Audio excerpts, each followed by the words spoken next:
Pancasila bagaimana Prof?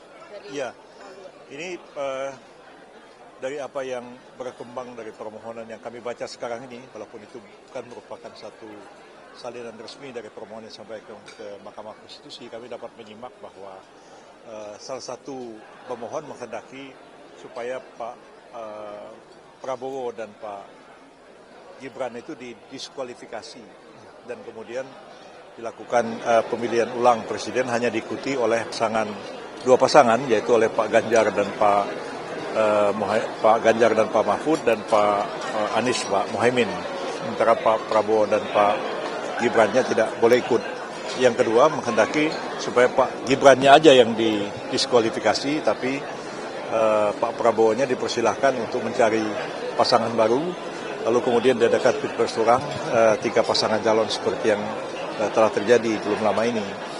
Ya, mau mohon boleh-boleh aja, dan kami juga tentu akan memberikan satu jawaban, tanggapan atas permohonan ini, dan saya kira Mahkamah Konstitusi juga akan menilai argumentasi permohonan, bukti-bukti yang disampaikan, apakah akan mengabulkan atau menolak permohonan dari kedua pemohon ini. Kalau dari 02 sendiri, apakah tetap optimis begitu bahwa nanti MK tidak akan meloloskan ataupun tidak akan saat sidang dari gugatan tersebut? Tentu MK kan harus menimbang-nimbang semua fakta, semua argumen yang diungkapkan di persidangan Mahkamah Konstitusi, baik itu yang dikemukakan oleh kedua pemohon, para saksi dan ahli, para pihak yang memberikan keterangan, maupun juga dari pihak terkait yang berkepentingan langsung dengan perkara ini.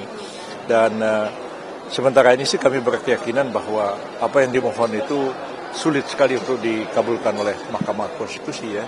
Oleh karena fakta yang tidak dapat dibantah adalah bahwa selama ini kedua pasangan calon itu tidak pernah mempersoalkan keabsahan dari Pak Prabowo dan Pak Gibran itu sebagai pasangan calon, dan rakyat menjadi saksi ketika semua mereka 3 paslon itu melakukan debat capres dan debat cawapres, ya, dan tidak ada mempersoalkan bahwa ini tidak sah, ini tidak qualified, ya.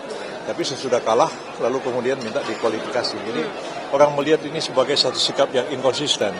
Kalau memang tidak sah, tidak qualified, ya ngapain ikut debat capres segala, gitu. Tapi setelah kalah baru mengatakan ini tidak qualified, ya. Dan padahal jauh menyangkut kualifikasi calon itu kan bukan kewenangannya Mahkamah Konstitusi untuk menilai, ya. Itu adalah sebenarnya kewenangannya Bawaslu dan kewenangan dari Pengadilan Tinggi Tata Usaha Negara untuk memutuskan hal itu. MK itu semata-mata akan mengadili sengketa hasil.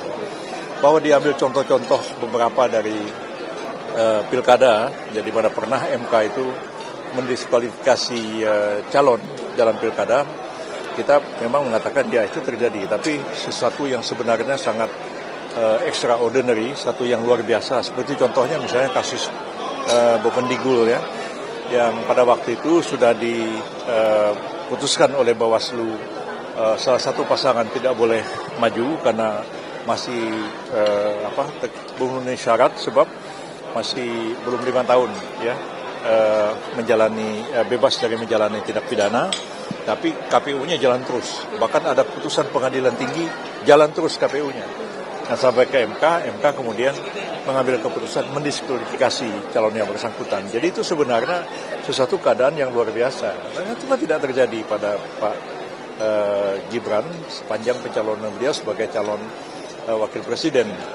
Dan putusan MK nomor 90 yang membolehkan Pak Gibran itu maju sebagai pasangan calon presiden bersama Pak Prabowo, itu kan sudah berapa kali juga diuji di Mahkamah Konstitusi dan 2 kali ditolak oleh Mahkamah Konstitusi. Jadi pencalonnya itu tetap sah, ya.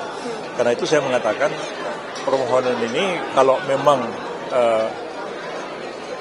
ingin supaya mendiskualifikasi Pak Gibran, itu sebenarnya para pemohon itu berhadapan dengan Mahkamah Konstitusi, bukan berhadapan dengan KPU sebagai termohon maupun berhadapan dengan kami sebagai pihak terkait. Karena pencalonan Pak Gibran itu didasarkan atas putusan Mahkamah Konstitusi. Jadi kalau mau didiskualifikasi, itu sebenarnya mereka berhadapan dengan MK, itu yang saya katakan.